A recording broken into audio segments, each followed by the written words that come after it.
Potsdamer Platz transformed from a Cold War zombie into a glinting array of skyscrapers, because this area all around here was a wasteland because the Berlin Wall ran through this part of the city. But under the leading architect Renzo Piano, the Italian architect who's probably most famous for the Shard in London and Great Britain, his team constructed 19 buildings, 10 streets and 2 squares in just 4 years. Let's go have a look at them. So part of the construction work from Renzo Piano and his team in Potsdamer Platz includes the Kollhoff-Tower, and inside here you'll find Europe's fastest elevator, just 20 seconds to the top, and up there you'll find great views, a great panorama all over this part of the city. And just across the road you'll find this tower as well, the DeutscheBahn Tower, the head offices of DeutscheBahn, the train company in Germany. And outside this building you'll find a QR code in the cobblestones. You can scan that QR code with your reader and you'll find out more about the history of this area and how it's transformed over the years.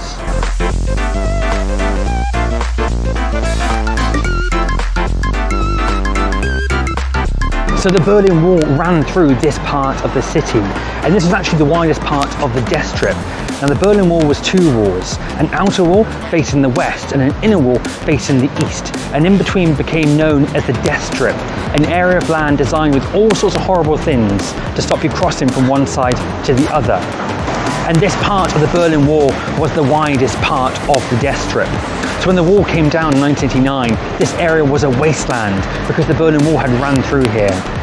And today you can still find some pieces of the original outer Berlin Wall in its original position, and some information boards either side to tell you more about it.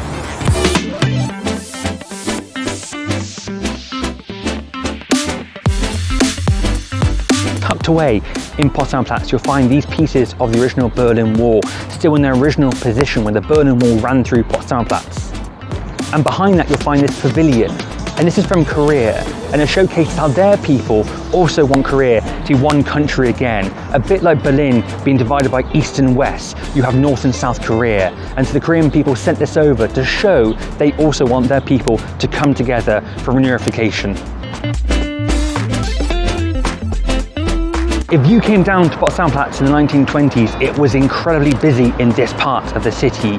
You had 80,000 passengers, 20,000 cars, 26 different trams and 5 bus lines as well. And they couldn't control the traffic. And so in 1924, they erected Europe's first traffic light. And this here is a replica of that traffic light. An officer would sit at the top and direct traffic in different directions.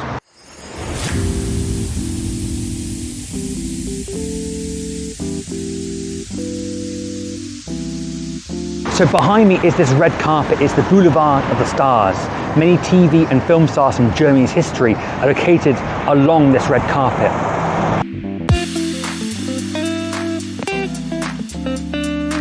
Because around this part of Berlin in every February you have the Famala, probably the world's largest outdoor film festival. It takes place here in this part of Berlin because the moving picture historically is so important. Berlin was so integral for getting that started. And here you can walk along this Boulevard of the Stars and have a photo taken with famous German celebrities.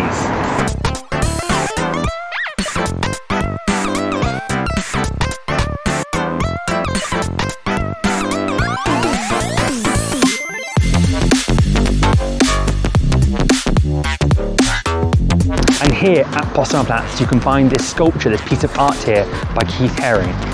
It's called Untitled Boxers, and you can see the boxers are meeting both in the head and in the trouser department. And it signifies when east and west of the city were brought back together again, because around here in Potsdamer Platz is where the Berlin Wall ran through, separating the city in 2. So this is the Sony Center. It's also part of Potsdamer Platz. It's the main headquarters for the Sony Group.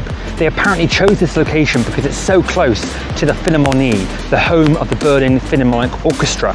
Now inside the Sony Center, the headquarters of the Sony Corporation.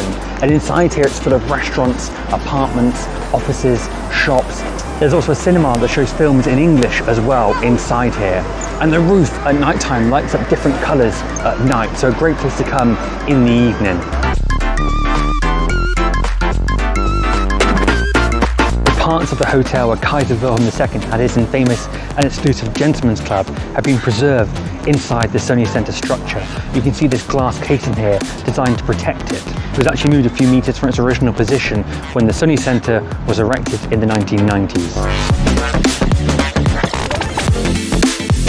So this large Lego giraffe represents the Legoland Discovery Centre, 3,500 square metres of indoor play and fun, and over 5 million Lego bricks inside as well. So behind me here you can see these Trabant cars, famous Trabi cars, and that's the Trabi Safari.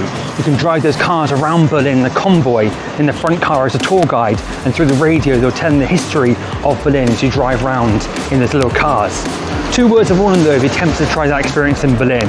Number one is that car was voted the worst car in the world in the 1950s, and its nickname is the spark plug with the roof. So the reason we're going down this side street just off Potsdamer Platz is that down here is a hidden watchtower from the Berlin Wall.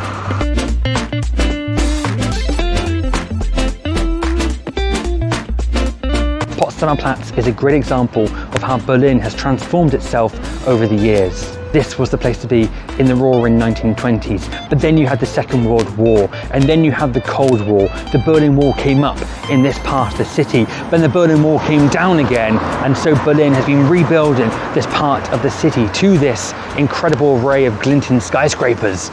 And it's a great example of Berlin, how Berlin is getting itself back on its feet. Thanks for joining me.